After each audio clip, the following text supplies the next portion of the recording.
Estamos en el estudio de Carlos Díez, rodeados de su obra, de sus pinceles. Ahora vamos a conocer no solamente al artista, sino a la persona.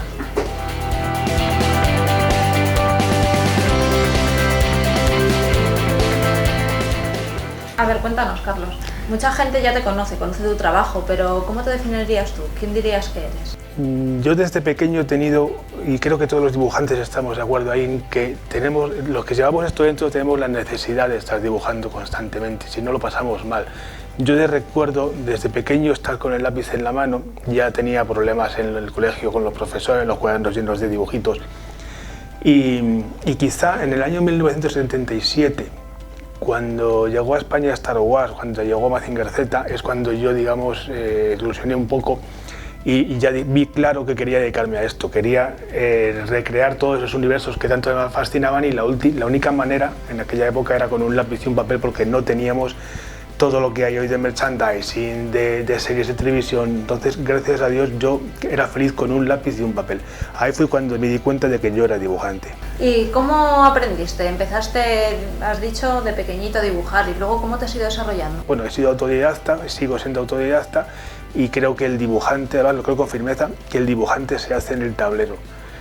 Recomiendo a la gente que vaya a las tiendas de dibujo, que compre de vez en cuando cosas que no conozca, que esté al día en materiales y que cambie, porque eso ayuda bastante. Si no, te quedas siempre con la misma paleta, y eso, bueno, siempre también digo que con un grafito se hacen maravillas, ¿no? Pero que es recomendable un poco, pues eso, el bucear un poco entre las nuevas posibilidades técnicas que nos ofrecen los materiales, que van avanzando y deprisa. Y bueno, pero en definitiva, lo que me has preguntado, autodidacta. Muy bien. Y luego, aparte, ¿cómo empezaste? Me has dicho que empezaste un poquito en agencias de publicidad y demás. ¿Cómo diste el salto a hacerte dibujante, a ser ilustrador? Vale, en aquella época, bueno, otra cosa que a mí me fascinó desde pequeñito fue el aparatito este, el aerógrafo. Entonces, cuando lo compré, que era muy caro en aquellos tiempos, bueno, vi sus posibilidades, me encantaron, y los trabajos de aerografía en las agencias de publicidad estaban muy bien pagados, porque no habían llegado todavía los ordenadores a las agencias. No existían Macintosh, no existían, los PCs eran todavía con pantalla verde. Sí, soy muy mayor. Entonces, los trabajos de grafía estaban muy bien pagados, con lo cual me volqué en eso, y en publicidad había mucha demanda de ilustradores que manejasen el aerógrafo. ¿Por qué? Porque conseguías un realismo o pseudo-realismo que fotográficamente era muy caro de conseguir. Entonces, una ilustración realista de un coche, por ejemplo, en aquella época podías cobrar hasta $500.000 de pesetas, y era un dibujo súper bien pagado, era laborioso, pero con esto se hacían de maravilla. Entonces, otro tipo de artistas no llegaban a los resultados que se buscaban en publicidad, y entonces el aerógrafo tuvo ahí una edad dorada. Por eso decidí meterme en publicidad, porque al principio, como todos, buscamos el dinero para poder financiarnos, vivir, pagar nuestras facturas, etc, etc, etc. ¿Por qué dejaste la publicidad para dedicarte a la ilustración? Vale, la publicidad estaba muy bien pagada, pero yo soy muy de vocación, y a mí me gustaba la ciencia ficción, la fantasía, las chicas exuberantes.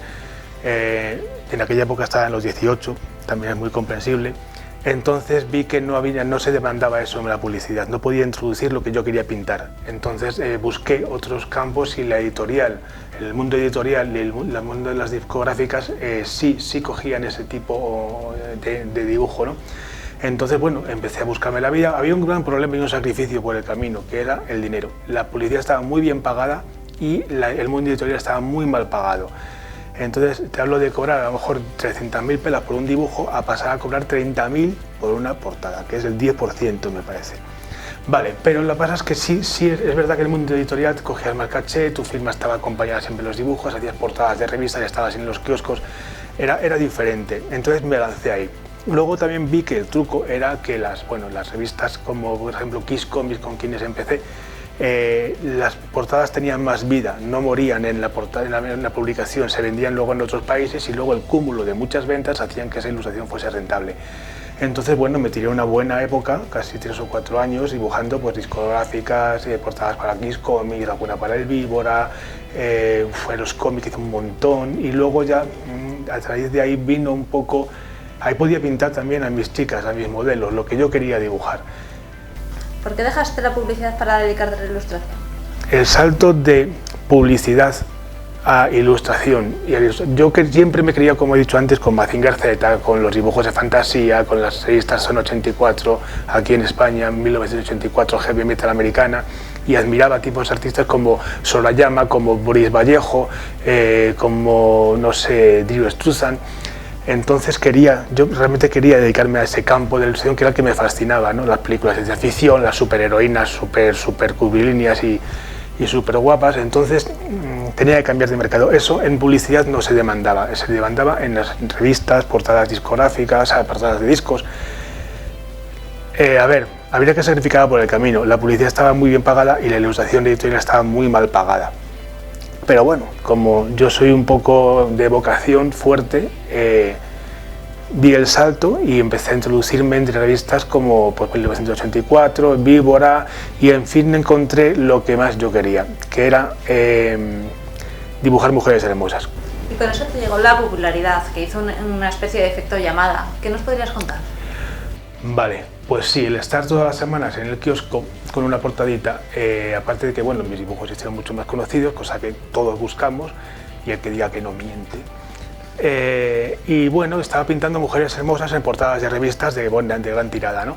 Entonces, ¿qué pasa? Bueno, pues que todo el mundo del fenómeno del Star System que hubo en los 90, ¿no? El 2000, se volvió hacia mí un poco, y si todas las chicas exuberantes, todas esas pin-ups televisivas que estaban por ahí en aquellos momentos, pues miraron hacia mi estudio. Y en aquella época era fan de muchas de ellas, como Paola Vázquez o otras que estaban por ahí ya triunfando en la televisión, y de repente ellas mismas empezaron a llamarme por teléfono a mi estudio, se fueron, bueno, también es verdad que muchas televisiones venían a ver cómo hacía esas portadas y bueno, se hizo una bola mediática en la que me había envuelto casi sin quererlo ¿sabes? Y además fue un poco difícil porque yo soy una persona de estudio, ¿no? Y sacar a un chaval en aquella época del estudio a ese mundo fue un poco para mí difícil de asumir. Y por supuesto, ver que Paola Vázquez entraba por mi estudio con sus tacones, Irma de Moral, Marilyn Monroe, entonces pues Malena Gracia y todas aquellas, ¿no? Entonces, bueno, pues fue una época realmente excitante y todas querían su dibujo, todas querían su obra de Carlos Díez y querían transformarse a través de mi imaginación y en el papel, ¿no? Entonces para mí fue una época ya, bueno, yo creo que hasta hoy mi máxima época de popularidad y además muy emocionante porque de repente era como si mis musas estuviesen, pues en vez de salir de las fotografías de prensa para entrar en mis dibujos, entraban por la puerta y acababan en mis dibujos, ¿no? Fue una época excitante y muy bonita.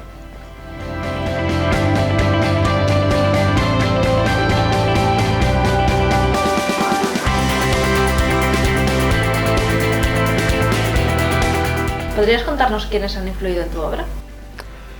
Bueno, los primeros, en la edad más temprana, fueron Star Wars, Mazinger Z y el grupo Kiss, los tres.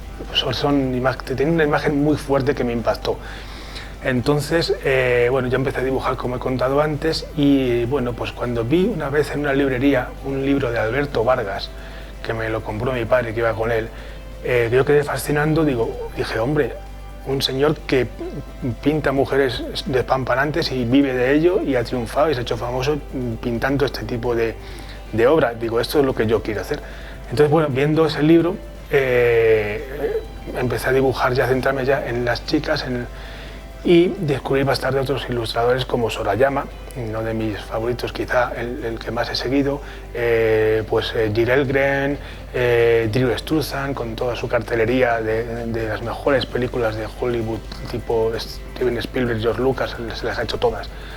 ¿Quién más te diría? Luis Rollo, amigo personal también y al que admiro muchísimo. Entonces, bueno, eran un poco, ellas estaban pintando lo que más o menos a mí me interesaba pintar y lógicamente, pues en principio empecé imitándoles y viendo sus técnicas y cómo lo hacían. Ojo, no copiándoles, ¿eh?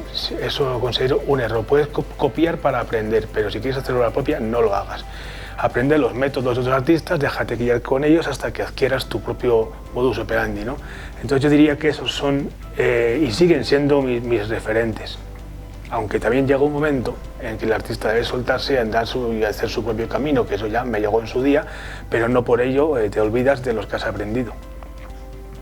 ¿Y cómo se te ocurrió dedicarte a la enseñanza? Bueno, pues como muchas cosas en la vida fue algo casual. Cuando yo compré mi aerógrafo y me dediqué un poco a conocerle, a jugar con él, me di cuenta de que yo necesitaba un periodo de aprendizaje. Si yo hubiese tenido una persona que me hubiese enseñado a manejar la herramienta, me hubiese ahorrado mucho tiempo. Entonces me di cuenta de que mucha gente pues, abandonaba a las primeras de cambio y bueno, me dediqué a poner unos anuncios pequeños en las tiendas donde se vendían y funcionó. Empecé a recibir llamadas, yo ya tenía una pequeña obra gráfica detrás que me avalaba como artista ante los que querían aprender y bueno, empecé a dar clases en la habitación de donde yo trabajaba en mi casa. Entonces, bueno, fueron 1, 2, 3, 4, 5, 8 chavales y de repente me di cuenta de que necesitaba un pequeño local para hacerlo de una forma más profesional, ¿no? Y me lancé a la aventura, cogí un local, lo equipé y con lo que iba ganando iba equipándolo. Fue un poco todo, la verdad es que muy romántico, ¿no? Porque estaba jugando con muy poco dinero, haciendo crecer una historia que ha acabado siendo una gran academia. Entonces, bueno, pues como te digo, fue casual. Cuando yo tenía una base de alumnos ya importante en la técnica, que se querían adiestrar en la técnica de la aerografía, pues me dije, oye, ¿por qué no? Vamos a hacer esto un poco más grande, ¿no? A mí siempre me han gustado mucho los toreros, siempre, durante toda la vida. Entonces dije, voy a buscar un profesor de cómic y vamos a hacer esta aventura más grande. Y bueno, encontré un profesor, como ya la rueda ya estaba funcionando, no fue muy difícil encontrar los primeros alumnos de cómic. Y bueno, estuvimos funcionando durante 1 año así o 2 en la vaguada y saltamos a la calle Luna, en el epicentro un poco del gremio del cómic en Madrid. Allí ya se desató todo. Empezaron a entrar muchos alumnos y ya vinieron los cursos de FX, los cursos de narrativa, los cursos de guión, dibujo, en fin. Pero todo, como te he dicho antes, fue un poco casual. Entonces has sido profesor muchos años, ¿verdad? Pues sí, yo te diría que unos 20 años llevo ya con esto. Entonces, bueno, he tenido mucho tiempo para modificar los cursos, para ampliarlos, para calibrar las necesidades de los alumnos. Y te digo también que es una cosa importante para una persona que está tanto tiempo en el estudio, porque también te mantiene en contacto un poco con el mundo, ¿no? con los avances, las preocupaciones que traen los alumnos, que tratas tú de resolverlas, y además te ayuda también a sociabilizarte un poco. Es bonito enseñar. Y es bonito ver cómo los chavales crecen como artistas, cómo ahorran tiempo, cómo ver su esfuerzo, cómo tienen resultados. Y es bonito cuando ves que se van con unos dibujos debajo del brazo como la copa de un pino. Me gusta la enseñanza. Entonces ahora te has decidido por la enseñanza online. Sí, llevo muchos años dándole vueltas a eso. Tengo 2 páginas web muy potentes, la de Academia C10 y la de carlos10.com. Y me doy cuenta por el tráfico que tienen de que muchos de nuestros visitantes vienen de países de habla hispana, no están realmente aquí, te hablo casi de la mitad. Y he tenido muchas propuestas de abrir centros de enseñanza en aquellos países, en Argentina y sitios así, pero no me lo planteo jamás porque yo de aquí no me muevo. Entonces la enseñanza online siempre me ha picado porque me hubiese encantado a mí entrar en el estudio de mi artista favorito cuando yo empezaba para aprender de él, ¿no? Y creo que hoy es súper sencillo y no necesitas ninguna tecnología especial. Entonces, sí, y vamos a hacerlo de una manera muy personal. Yo voy a abrir un poco las puertas de mi estudio, vamos a grabar mis procesos creativos y vamos a mostrar un poco mi proceso de trabajo a través de muchos dibujos diferentes. ¿Y cómo vas a hacer lo de la enseñanza online? Bueno, muy sencillo. Vamos a grabar un paso a paso de todos mis dibujos. De hecho, ya hay muchos grabados. Lo que vamos a hacer es que la gente pueda ver en vídeos de 10-15 minutos cómo realizo cada uno de mis ilustraciones.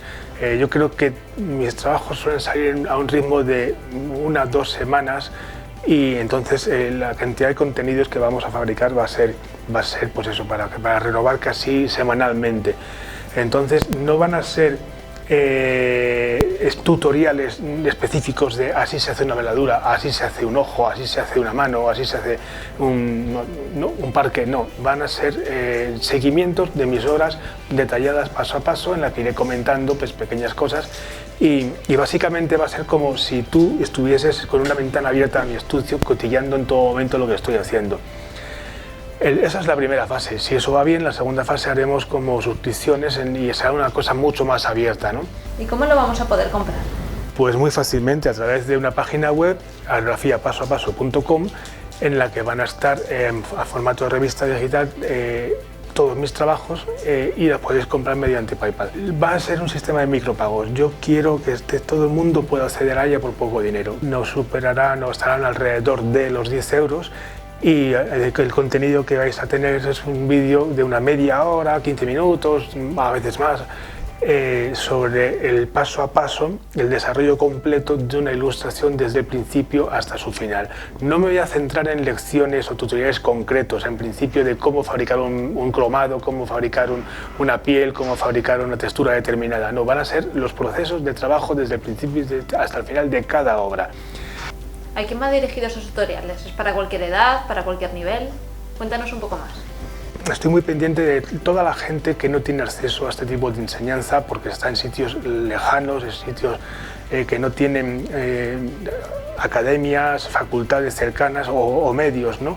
Hoy en día la internet es maravillosa para ese tipo de cosas. Entonces me alegra mucho saber que ese chaval que me está siguiendo desde Uruguay, desde Panamá, desde México, tenga acceso a mi estudio y pueda aprender realmente de mí y otra gente que está haciendo como yo, ¿no? Entonces, ese tipo de personas que, en mi condición de profesor, y por eso el Jardín Mercedes es un centro que yo intento que sea barato, estoy muy pendiente de todas aquellas personas que quieren aprender este tipo de arte y que sus economías no se lo permiten. Para mí es muy cruel que eso pueda pasar y pase, entonces creo que es una herramienta muy útil para esas personas que están lejos de cualquier centro de enseñanza de este tipo. Ahora la van a tener en su casa y por un precio muy, muy reducido. Y Carlos, ¿alguna cosa más que nos quieras contar? Pues bueno, en principio espero que el proyecto que vamos a llevar adelante os guste, que os sea sobre todo útil, que os ahorre mucho tiempo y también que no lo toméis como un Padre Nuestro. Las cosas no se hacen como yo las hago, ni como las hace este, ni como las hace aquel señor. Yo creo que debéis aprender un poco de todos y luego buscar vuestro propio camino y que además seguramente al revés, os elija él a vosotros en función de lo que hayáis aprendido, iréis descartando cosas y fabricando vuestro método de trabajo. Insisto, es muy bueno ver y yo creo que es muy bueno el material que os voy a ofrecer, pero abrid vuestro abanico, aprended de todo lo que tengáis, mirad a todo vuestro alrededor e incorporad en vuestro proceso creativo todo lo que podáis. De eso saldrá vuestra técnica, vuestra futura técnica, que os ayudará a resolver con éxito pues esos dibujos, esos encargos que queráis realizar.